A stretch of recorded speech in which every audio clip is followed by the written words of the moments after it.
তুই সাবধানে থাকিস, তোর ফ্যামিলির যত মানুষ আছে কালকে সকালের ভিতর সব মারা যাবে।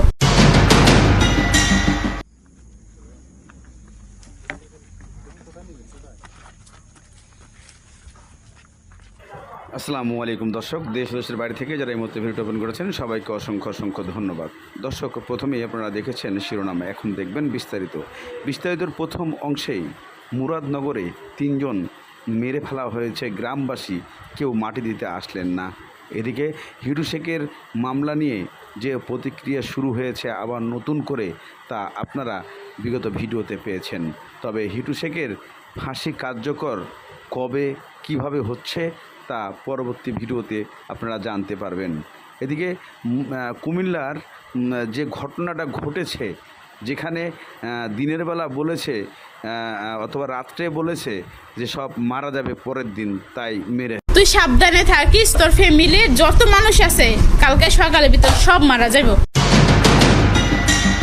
কুমিল্লার মুরাদনগরে মব তৈরি করে একই পরিবারের 3 জনকে পিটিয়ে হত্যা করা হয়েছে। বৃহস্পতিবার উপজেলার বাংলা থানার আকুপুর ইউনিয়নের কড়াইবাড়ি গ্রামে এই হত্যাকাণ্ড ঘটে। কালকে রাত্রেবেলা ফোন দিয়ে বলতেছে যে তুই সাবধানে থাকিস, তোর ফ্যামিলির যত মানুষ আছে কালকে সকালের ভিতর সব মারা যাবে। বাসির হুমকি রাত্রেবেলা, মানে ওনার এখানে দোকান আছে আমার জামাইয়ের দোকানের সাথে। এই ঘটনায় নিহতরা হলেন রুবি বেগম, তার ছেলে রাসেল ও মেয়ে জোনাকি আক্তার। মুরাদনগর থানার ভারপ্রাপ্ত কর্মকর্তা মাহফুজুর রহমান ঘটনার সত্যতা নিশ্চিত করেছেন। টিএম রিপোর্ট সম্পন্ন করে লাশ পরিবারের নিকট হস্তান্তর করা হয়েছে। এলাকায় অতিরিক্ত পুলিশ ফোর্স মোতায়েন আছে, আইন শৃঙ্খলা পরিস্থিতি স্বাভাবিক আছে। ঘটনা সংক্রান্তে মামলা রুজু হয়েছে। আমরা ঘটনার সাথে সংশ্লিষ্ট যে অপরাধী আছে, আসামি আছে, তাদেরকে গ্রেপ্তারের জন্য অভিযান অব্যাহত আছে। স্থানীয় বাসিন্দাদের সঙ্গে কথা বলে জানা গেছে, ওই পরিবারের সদস্যরা দীর্ঘদিন ধরে মাদক ব্যবসার সঙ্গে জড়িত। এই নিয়ে এলাকাবাসীর সঙ্গে তাদের বিরোধ ছিল। বৃহস্পতিবার সকালে উভয় পক্ষের মধ্যে নতুন করে বাকবিতণ্ডা ও হাতাহাতি হয়। এক পর্যায়ে উত্তেজিত লোকজন গণপিটুনি ও কুপিয়ে তাদের হত্যা করে।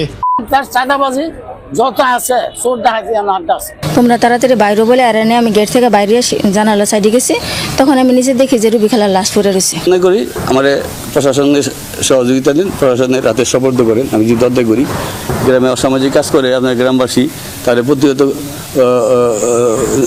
প্রশাসনের সহযোগিতা নেন, প্রশাসনকে সহযোগিতা করেন, কিন্তু এই মানে আইন কেউ আপনি একটা টাচ করার ক্ষমতা কেউ নেই। ওসি মাহফুজুর রহমান বলেন, গ্রামবাসীরা অভিযোগ করেছেন এই 3 জন দীর্ঘদিন ধরে মাদক চোরা কারবারের সঙ্গে জড়িত ছিল।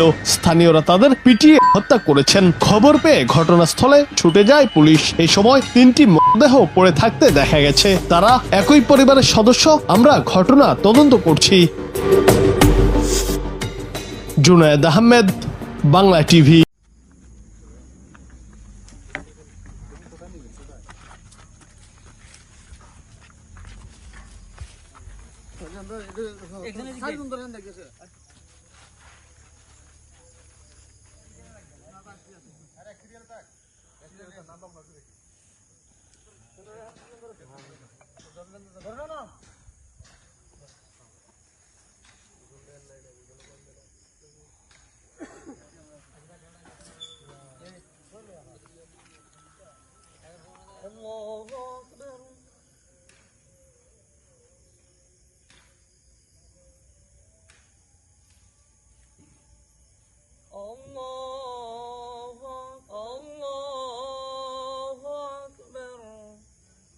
السلام عليكم ورحمة الله. السلام عليكم ورحمة الله. يا الله أمراضي نماز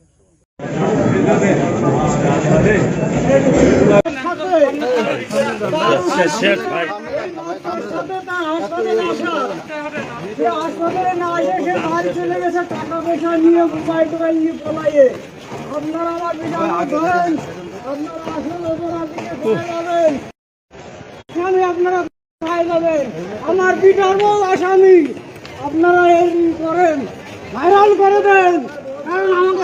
আসসালামু আলাইকুম প্রিয় মাগুরাবাসী, আজকে টানা 4র্থ দিনের মতো সেই আলোচিত আসিয়ার ঘটনাকে কেন্দ্র করে আজকে আদালতে এসেছিল হিটু শেখ এবং তার স্ত্রী এবং তার 2 ছেলে। আজকে সাক্ষ্য গ্রহণ শেষে আপনাদেরকে দেখানোর চেষ্টা করছি চিফ জুডিশিয়াল আদালত প্রাঙ্গণ থেকে পুলিশের কাভার ভ্যানে তাদেরকে তোলা হচ্ছে। তারা চিৎকার করে বলছে তারা দোষী না, তাদের কোনো দোষ নেই, সব দোষ আসিয়ার বোনের।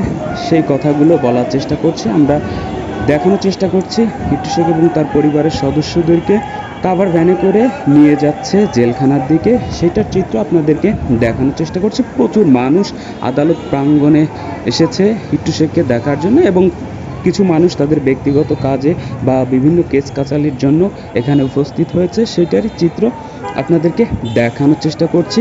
এখনই নিয়ে যাবে হিট্টু শেখ এবং তার পরিবারের সকল সদস্যদেরকে জেলখানার দিকে।